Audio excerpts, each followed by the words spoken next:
तो फिल्म की शुरुआत में हमें नॉर्मा को दिखाया जाता है। दिखने में ये जेंटलमैन असल में एक किलर है। एक सेफ्टी सूट पहने हुए वो अपने वॉशरूम में जाता है, जहाँ पर हमें मरी हुई लड़की दिखाई जाती है। डेड बॉडी की हालत देखकर लग रहा था कि इसे बहुत ही ब्रूटली मारा गया है, बहुत ही बेरहमी से मारा गया है। नॉर्मा इसे लाश के ऊपर एसिड डाल देता है और जब अपना काम खत्म कर वॉशरूम से बाहर निकलता है तो उसके मुंह पर हम एक अजीब सा सुकून देखते हैं। असल में नॉर्मा को लगता है कि किसी भी इंसान को मारना कोई जुर्म नहीं है, बल्कि ये आर्ट है और उसकी इस आर्ट को पूरी दुनिया को देखना चाहिए। इसीलिए वो अपने किए गए सभी मर्डर्स की वीडियो बनाता है और उन्हें डार्क वेब पर अपलोड भी करता है और उसकी वीडियोस को लाखों करोड़ों लोग देखते भी हैं। हर बार वीडियो अपलोड करने के बाद वो अपना कोई सुराग पीछे नहीं छोड़ता ताकि उसे पुलिस पकड़ न ले। वो हमेशा अलग अलग पब्लिक साइबर कैफे से वीडियोस अपलोड करता है ताकि पुलिस उसकी लोकेशन का पता न चला पाए। अपना अकाउंट वो डिलीट कर देता है और अपने फिंगरप्रिंट्स भी वो अच्छी तरह से कंप्यूटर से रिमूव कर जाता है। उसके मर्डर करने और मर्डर छुपाने के तरीकों से ये साफ पता चल रहा है कि वो काफी अरसे से लोगों का मर्डर करता जा रहा है। वो एक सीरियल किलर है। नॉर्मा अब पहले मर्डर का सारा काम कंप्लीट करने के बाद, यानी सारे सुराग मिटाने के बाद और वीडियो अपलोड करने के बाद अपने नए शिकार के लिए निकल जाता है और उसे हिसाई नाम की एक लड़की रोड पर खड़ी दिखती है जो अपने भाई के साथ सुसाइड करने की कोशिश कर रही थी, लेकिन कार वाला उसे हिट ही नहीं। नॉर्मा उसका पीछा करने लगा और उसे पता चला कि उस लड़की की एक बुके शॉप थी जो बिल्कुल अच्छी नहीं चल रही थी। हसाई को फंसाने और मैनिपुलेट करने के लिए वो एक अच्छा आदमी बनने का नाटक करने लगा और उसने हसाई से काफी सारे फूल भी खरीदे, वो भी महंगे दामों। इसके बाद हसाई ने नोटिस किया कि बाहर एक आदमी बहुत सारे बच्चों को डांट रहा था। नॉर्मा उसके पीछे गया और उस आदमी को धमकी देते हुए उसने बच्चों से दूर भेज दिया। हसाई इम्प्रेस हो गई और उसने पूछा, तुमने क्या कहा? नॉर्मा ने कहा, मैंने उसे कहा है कि तुम्हारी गाड़ी का नंबर मैं नोट कर चुका हूँ और अगर अब तुमने बदतमीजी की तो मैं तुम्हारा पीछा कर तुम्हारा मर्डर कर दूंगा और तुम्हारे जिस्म के टुकड़े टुकड़े करके नदी में बहा दूंगा। हसाई हंसने लग जाती है। उसे लग रहा था कि नॉर्मा मजाक कर रहा है, पर वो नहीं जानती थी कि नॉर्मा इस टाइम सच ही बोल रहा है। सीन कट होकर हमें इंडोनेशिया में बाऊ नाम के एक आदमी को दिखाया जाता है जो नॉर्मा की वीडियोस बहुत ही शौक से देखे। वैसे तो वो एक नॉर्मल सा जर्नलिस्ट है और आजकल एक बिजनेसमैन से दुश्मनी की वजह से एक नॉर्मल सी कैमरामैन की जॉब कर रहा है, लेकिन फिर भी उसे ऐसी घिनौनी और खौफनाक वीडियोस देखते हुए बिल्कुल भी शर्म नहीं आती, उल्टा मजा आता है। शायद ये सब वो अपनी जॉब का गम बुलाने के लिए करता है, क्योंकि जॉब जाने के बाद से वो बहुत ही ज्यादा डिस्टर्ब हो गया था और उसके गलत बिहेवियर की वजह से उसकी बेटी और वाइफ भी उसे छोड़कर चली। अगले दिन भाई दोबारा जब जॉब पे जाता है तो वही बिजनेसमैन, उसका दुश्मन, उसके पीछे अपने लोग भिजवा देता है ताकि वो बिजनेसमैन की कोई रिपोर्ट कवर ही ना कर पाए। बिजनेसमैन के लोग उसे बहुत ज्यादा मारते हैं और उसकी कार के टायर भी पंचर कर देते हैं और उसका कैमरा भी तोड़। उसे याद था कि आज उसने अपनी बेटी को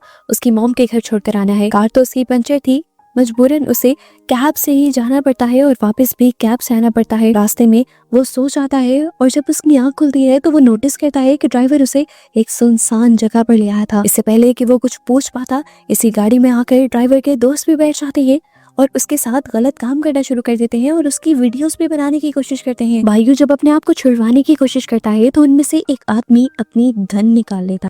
अपने आप को बचाने के लिए बायू ने फौरन उनसे गन छीन ली और पता नहीं क्या सोचते हुए उसने सभी लोगों को मार भी दिया। और जब उसे एहसास हुआ कि उसने एक बहुत बड़ा गुनाह कर दिया है, तब वो बहुत ज्यादा घबरा गया और गाड़ी से बाहर निकल आया। उसने जो पहले वायलेंट वीडियोस देखे हुए थे, उन्हीं वीडियोस ने उसे इतना बेदर्द बनाया था कि वो बिना सोचे इन इंसानों को मार गया था। सीन कट होकर दूसरी तरफ दोबारा हमें नॉर्मा को दिखाया गया। नॉर्मा ने आज रात के लिए एक नया शिकार ढूंढ लिया था। एक लड़की को अपना दोस्त बना लिया था। वो पहली लड़की से बहुत अच्छे से बात करता है और फिर हमेशा की तरह उसे घर भी ले आता है। अपने बातों में लगाते हुए वो उसे पूरी तरह अपने जाल में फंसा लेता है और फिर उस पर अपना जुल्म करना शुरू करता है।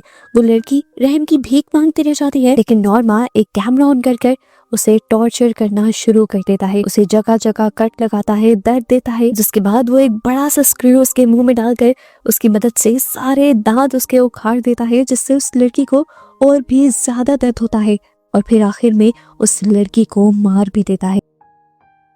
सीन में दोबारा हमें बायो को दिखाया जाता है जो अपने घर पर सोकर उठा था। उठने के बावजूद भी वो काफी थका थका फील कर रहा था, क्योंकि कल रात उसके साथ बहुत ज्यादा बुरी चीजें हो गई थी। हमें रात के फ्लैशबैक दिखाए जाते हैं।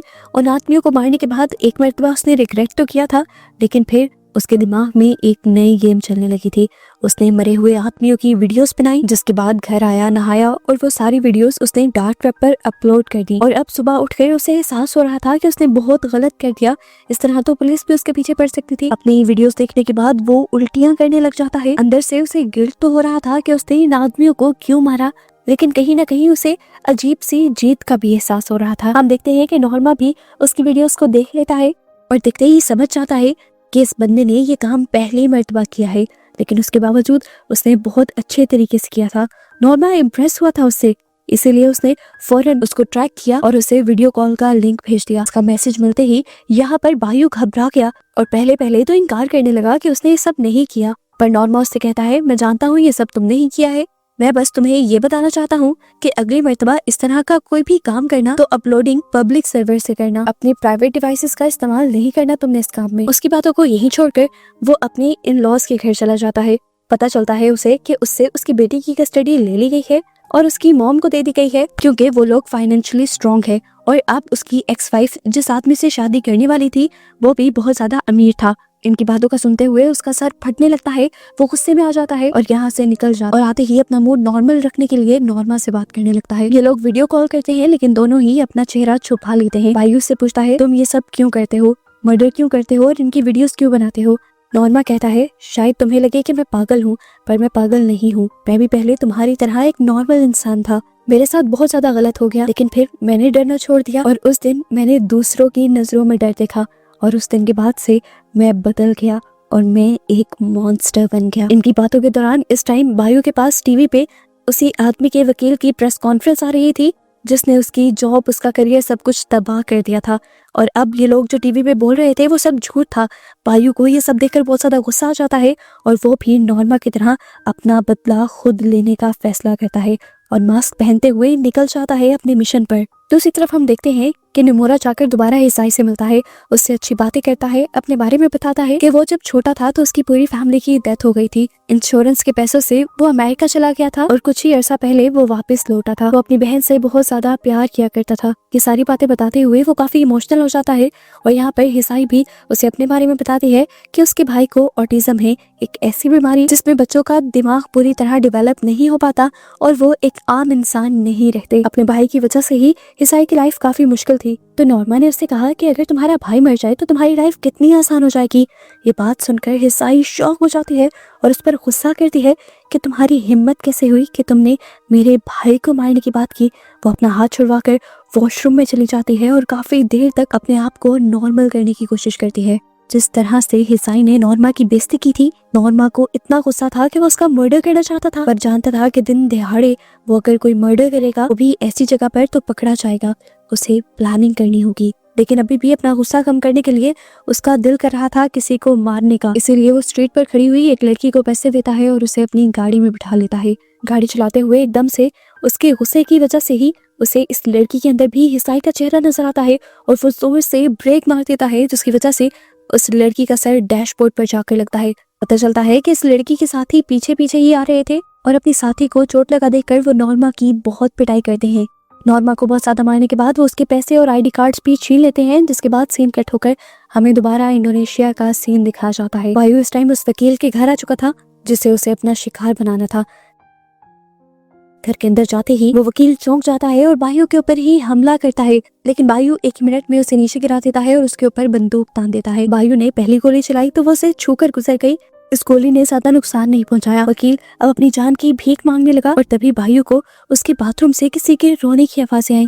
उसने जाकर देखा कि वहां पर एक छोटा बच्चा था जिसे इस वकील ने बहुत ज्यादा टॉर्चर किया हुआ था, उसके साथ ज्यादती की थी। ये देखकर बायू को बहुत ही बुरा लगता है और उस बच्चे का बदला लेने के लिए वो वकील की एक मिनट नहीं सुनता और उसके ऊपर पेट्रोल डालकर आग लगा देता है, जिसके बाद वो उसकी वीडियो बनाता है और यहाँ से निकल जाता है। बायू ने इस मर्तबा भी अपने मर्डर को डिफेंड कर दिया, ये सोचते हुए कि उसने एक बुरे आदमी को मारा था और पहले वाले मर्डर्स का तो उसे अब गिल्ट भी नहीं रहा था, क्योंकि उसने सोच लिया था कि वो मर्डर्स बस उसने अपनी जान बचाने के लिए किए थे। अगली सुबह बायू दोबारा अपनी बेटी से मिलने के लिए आता है तो वहां पर अपनी वाइफ के सेकंड फियांसे को देख लेता है। इसे देखकर वो गुस्से में पागल होने लगता है और उसे मारने लग जाता है। ये सारा निसारा उसकी बेटी भी देख लेती है और अपने बाप से नफरत करने लगती है।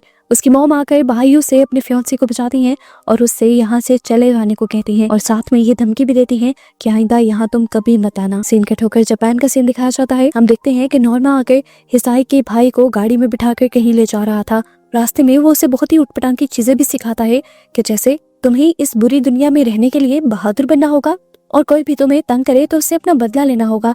और बदला लेने के लिए वो उसे एक टीजर भी दे देता है। जिसके बाद अब बायू और नॉर्मा दोनों अपने अपने घर आ जाते हैं और बायू घबराए हुए नॉर्मा को कॉल करता है। कल वाले मर्डर के बाद अब उसे डर लगने लगा था, तो नॉर्मा ने उसे समझाया कि शुरू में ऐसा ही होगा, पकड़े जाने का डर सताएगा और बहुत ही बुरे बुरे ख्याल आएंगे, लेकिन यहाँ पर तुम्हें अपने पे कंट्रोल रखना है।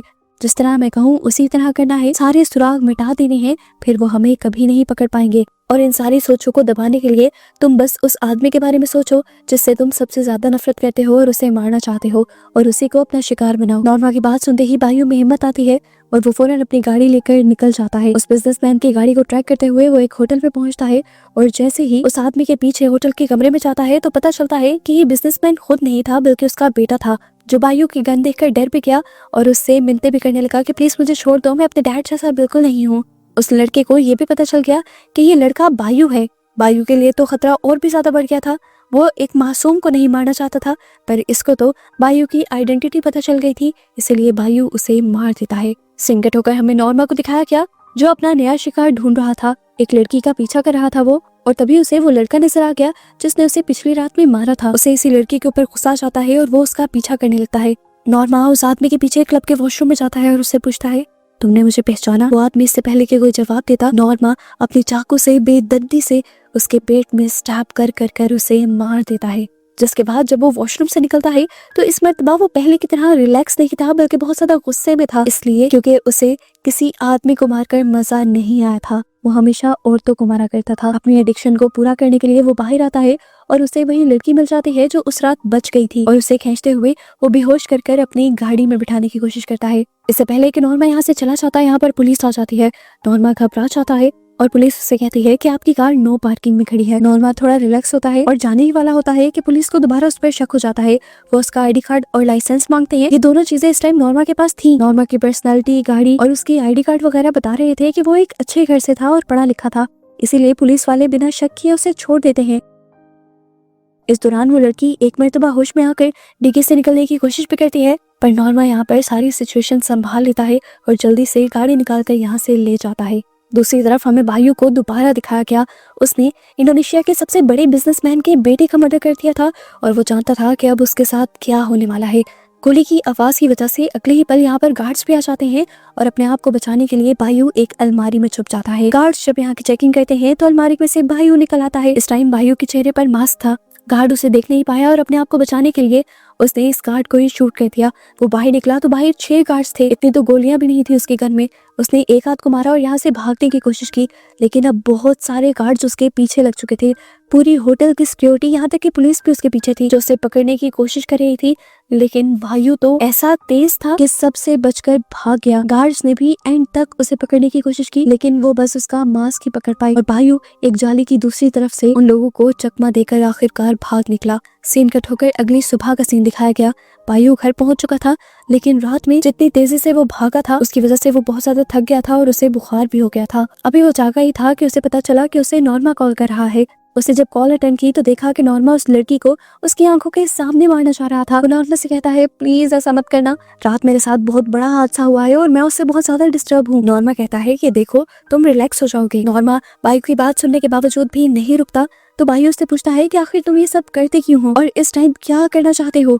नॉर्मा जवाब में कहता है, मैं ये सब बस तुम्हें सिखाने के लिए कर रहा हूँ। बायू कहता है, मैं तुम्हारे जैसा नहीं हूँ नॉर्मा, मैंने जितने भी लोगों को मारा है वो कसूरवार थे और तुम बेकसूरों को मारते हो। उसकी बातों से नॉर्मा को बिल्कुल फर्क नहीं पड़ता और नॉर्मा अपने काम में मगन हो जाता है। वो एक कुल्हाड़ी सिलेक्ट करता है उस लड़की के सर में मारकर उसके सर के 2 टुकड़े करने के लिए, पर इतने में ही उसके घर की बेल बज जाती है और वो सारी चीजें यहीं छोड़कर इस रूम को अच्छी तरह बंद कर बाहर आता है तो देखता है कि उसके घर हिसाई आई थी जो उससे अपने भाई के बारे में बात करना चाहती थी। वो कहती है कि तुम इतनी अजीब चीजें मेरे भाई को कैसे सिखा सकते हो। तुम्हारी बातों में आकर उसने एक लड़के पर हमला किया और अब उसे स्कूल से निकाला जा रहा है। नॉर्मा उससे कहता है, मैंने कुछ गलत नहीं किया, ये दुनिया कमजोर इंसानों के लिए है ही नहीं। तुम्हारे भाई में मुझे अपना आप दिखता है, इसीलिए मैंने उसे वो सब सिखाया। मैं भी अपनी बहन से बहुत ज्यादा प्यार करता था पर वो भी मुझे छोड़ गई। मैंने देखा था तुम भी उसे मारना चाहती थी, तुमने उसे रोड पर छोड़ा। ये सुनकर हिसाई रोने लग जाती है और कहती है तुम मुझे जज नहीं कर सकते, तुमने शायद सही से देखा नहीं, उस रात में सिर्फ उसे नहीं बल्कि हम दोनों को मारना चाह रही थी। हिसाई उसे कहती है मैं अपने भाई से अपने से ज्यादा प्यार करती हूँ और अपनी जिंदगी आसान करने के लिए तो मैं कभी भी उसके साथ ऐसा नहीं करूंगी। हिसाई को अब इतनी सी बात करके ये तो समझ आ गया था कि नॉर्मा एक साइको है। वो फिलहाल उससे इतना ही कहती है कि प्लीज आइंदा मेरी जिंदगी में मत आना। दूसरी तरफ कमरे में हम देखते हैं कि बायू अभी भी वीडियो कॉल पर था और वो उस लड़की से कहता है कि देखो उसके घर पर कोई आया है, तुम जितनी जोर से चिल्ला सकती हो चिल्लाओ, तुम्हारी जान बच जाएगी। बायू की बात मानकर वो लड़की चिल्लाती है और किस्मत से हिसाई उसकी आवाज भी सुन लेती है।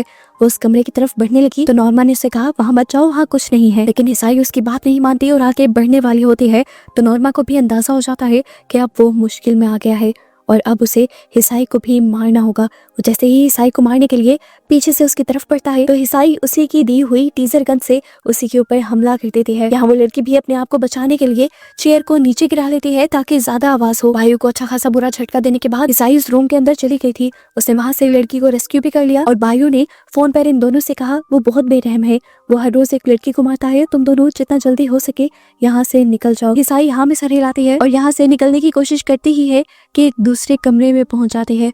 यहाँ पर ये दोनों बहुत ही डरावना सीन देखते हैं। एक लड़की की लाश को देखते हैं जो पूरी तरह सड़ चुकी थी, जैसे सालों से यहाँ रखी गई हो। इस रूम में उस लड़की के कपड़े भी अच्छी तरह से प्रेस करके पॉलीथीन के अंदर पैक कर लटकाए गए थे। ये सारा सीन देखकर ये लोग डरे हुए ही थे कि नॉर्मा दोबारा इनके पीछे आ गया और हिसाई ने अपने आप को बचाने के लिए यहाँ पर पड़ा एक पॉट उठाकर उसके सर पर दे मारा। ये दोनों लड़कियां दोबारा मौका पाकर जल्दी से अपनी कार में बैठ भी जाती हैं और इससे पहले कि ईसाई अपनी कार को स्टार्ट करके यहाँ से भाग पाती, नॉर्मा दोबारा इनके पीछे आ जाता है और इनकी कार पर कोई चीज मारते हुए इनकी कार का एक्सीडेंट कर देता है। ईसाई को कार रोकनी पड़ती है और नॉर्मा सबसे पहले वाली लड़की को पकड़कर मारता है। जिसके बाद सीन कट होकर हमें दिखाया जाता है कि नॉर्मा दोबारा बायू के साथ वीडियो कॉल पर आया था। उसने कहा उन दोनों ने बहुत अच्छी भागने की तो कोशिश की पर शिकार जितना भी भाग जाए शिकारी के हाथ लग ही जाता है। बायू समझ गया कि उसने उन दोनों मासूमों को मार दिया है। डरकर उसने लैपटॉप बंद कर दिया और वो बेहोश हो गया। वो अगले दिन तक बेहोश रहा, यहाँ तक कि उसकी बेटी आकर उसे होश में लाती रह गई। यहाँ पर उसकी बेटी और वाइफ आए थे उसे लास्ट टाइम गुड बाय कहने के लिए, लेकिन उसकी ये हालत देखकर उसकी वाइफ को तरस आ गया। उसकी वाइफ को लगा कि वो गम की वजह से बेहोश है, इसीलिए उसने फैसला किया कि वो भाइयों को एक और मौका जरूर देगी और भाइयों भी रो रो कर उसे यकीन दिलाने लगा कि अब वो सब कुछ ठीक कर देगा। थोड़ा अरसा ऐसे ही गुजर गया। भाइयों की लाइफ दोबारा से नॉर्मल हो गई। उसने अपने गुनाहों के लिए माफी भी मांग ली थी, लेकिन फिर एक दिन भाइयों जब अपनी बेटी को लेने के लिए स्कूल जाता है तो उसे उसकी वाइफ की कॉल आती है। कॉल पर वो बहुत ही अजीब बिहेव कर रही थी। भाइयों को समझ गया कि उसे कुछ मिल चुका है। हमें दिखाया गया कि भाइयों की वाइफ को उसकी गन मिल गई थी। डरता हुआ वो घर आया तो उसे घर बहुत ही अजीब बिखरा हुआ मिला। वो डर गया। यहीं पर एक कैमरा भी रखा हुआ था। ये कैमरा उसका नहीं था। उसने इस कैमरे के अंदर वीडियो प्ले की तो उसमें देखा कि उसकी वाइफ को कोई टॉर्चर कर रहा था। उसे देर नहीं लगी समझने में कि टॉर्चर करने वाला आदमी कोई और नहीं बल्कि नॉर्मा है। वो डरते हुए अपने बेडरूम की तरफ गया तो वहाँ पर उसकी वाइफ बहुत बुरी हालत में थी। नॉर्मा ने उसका फायदा उठाया था, उसे टॉर्चर किया था, मारा था और उसके बाद स्टैब कर करके उसकी जान ली थी और बाद में पूरी बॉडी पर कट्स भी लगा दिए थे। ये सब करने के बाद भी नॉर्मा यहाँ से भागा नहीं था। वो बिल्डिंग के नीचे उसका इंतजार कर रहा था। भाई उसका फोन सुनकर नीचे गया और उसे देखते ही गुस्से से पागल हो गया। इससे पहले कि वो भागकर उसे मार देता, एक गाड़ी बायू को हिट कर जाती है और बाद में वही लोग बायू को उठाकर यहाँ से ले जाने की भी कोशिश करते हैं। नॉर्मा को ये सब काफी अजीब लगता है और नॉर्मा उस गाड़ी का पीछा करता है। पता चलता है कि बायू के दुश्मनों ने बायू को किडनैप किया था और वो बिजनेसमैन अपने बेटे की मौत का बदला लेना चाहता था बायू से और उसने बायू की बेटी को भी इस टाइम किडनैप किया हुआ था। वो उससे कहता है मेरा एक ही बेटा तुमने मारा है और अब मैं तुम्हारी बेटी से शादी करूंगा और उससे जो मेरा बेटा पैदा होगा उसी के नाम अपना सारा बिजनेस करूंगा, वही काला बिजनेस जिसके पीछे तुम पड़े हुए थे। बिजनेसमैन के आदमी बायू को बुरी तरह पीटने लग जाते हैं, उसके हाथ पांव तोड़ देते हैं और उसकी बेटी ये सब कुछ सुनती रहती है। इससे पहले कि ये लोग बायू को बुरी तरह मार देते, नॉर्मा यहाँ पर पहुंच जाता है और पीछे से बिजनेसमैन के कई आदमियों को गोली मार देता है और उसके बाद बिजनेसमैन को भी एक पत्थर से बार मारकर उसे अधमरा कर देता है। ऐसी हालत में छोड़ देता है कि ना वो मरा था और ना ही वो जिंदा था। इसके बाद वो बायू के पास गया और उसने बायू से कहा जो तुमने शुरू किया था उसे खत्म करो, इस आदमी को मारो तुम। लेकिन बायू किसी की जान नहीं लेना चाहता था तो नॉर्मा ने उसे ब्लैकमेल करना शुरू किया, अगर तुम इसे नहीं मारोगे तो मैं तुम्हारी बेटी को मार दूंगा। अपनी बेटी को बचाने के लिए भाइयों को दोबारा से वही जुर्म करना पड़ता है जिसके लिए उसने माफी भी मांग ली थी। और जैसे ही वो सादवी को मारने के लिए खड़ा होता है, नॉर्मा उसकी बेटी की आंखों से पट्टी उतार देता है और उसकी बेटी ये देखकर टूट जाती है कि उसका बाप एक इंसान होकर भी एक मॉन्स्टर था। ये देखकर वो टूट गया और जब वो अपनी बेटी के पास आया तो अब उसकी बेटी भी उसे अपने करीब नहीं आने दे रही थी। तो इस टाइम नॉर्मा ने उसे पकड़ के समझाया, देखो यही तो मैं तुम्हें बताना चाहता था कि तुमसे कोई प्यार नहीं करता, यहाँ तक कि तुम्हारी बेटी भी। तुम अब इंसान नहीं रहे, मेरी तरह मॉन्स्टर बन गए हो और तुम्हें वैसी ही लाइफ गुजारनी चाहिए जैसी मैं गुजार रहा हूँ। बायू जान गया था कि ये अपनी हरकतों से बाज नहीं आएगा, इसीलिए वो कुछ सोचने लग जाता है और नॉर्मा उससे कहता है कि अब तुम और मैं पार्टनर बन चुके हैं, आखिरी मर्तबा अपनी बेटी से मिलना चाहो तो मिल सकते हो। बायू अपनी बेटी को जबरदस्ती गले लगाता है और उससे वादा करता है कि वो बुरा काम नहीं करेगा आइंदा के बाद कोई भी। ये सुनकर नॉर्मा उससे कहता है, अरे मुझे तो लगा था कि तुम मेरे जैसे हो, लेकिन तुम भी निकले नाम इंसान। उसे अब बायू के ऊपर गुस्सा आ गया था और वो जैसे ही बायू के ऊपर गोली चलाता है तो बाद में देखता है कि बायू ने अपने हाथ में बंधी हुई हथकड़ी को उसके साथ बांध दिया था। बायू जैसे ही गोली लगने के बाद बिल्डिंग से नीचे गिरा तो नॉर्मा भी ऑटोमेटिकली उसके साथ नीचे गिरने लगा। ये लोग पता नहीं कितने फ्लोर्स की ऊंचाई से नीचे गिरे थे एक कार पर। बायू ने तो फौरन दम तोड़ दिया था, लेकिन नॉर्मा अभी नहीं मरा था, वो तड़प रहा था, मौत का इंतजार कर रहा था। और तभी यहाँ पर एक बच्चा आया जो उनकी वीडियो बनाने लगा। उस टाइम नॉर्मा को एहसास हुआ कि वो यही दुख उन मासूम लोगों को देता था जो इस टाइम वो सह रहा था। और इस टाइम वो अपना आखिरी लफ्ज बोलता है, कट। मूवी यहाँ खत्म हो जाती है।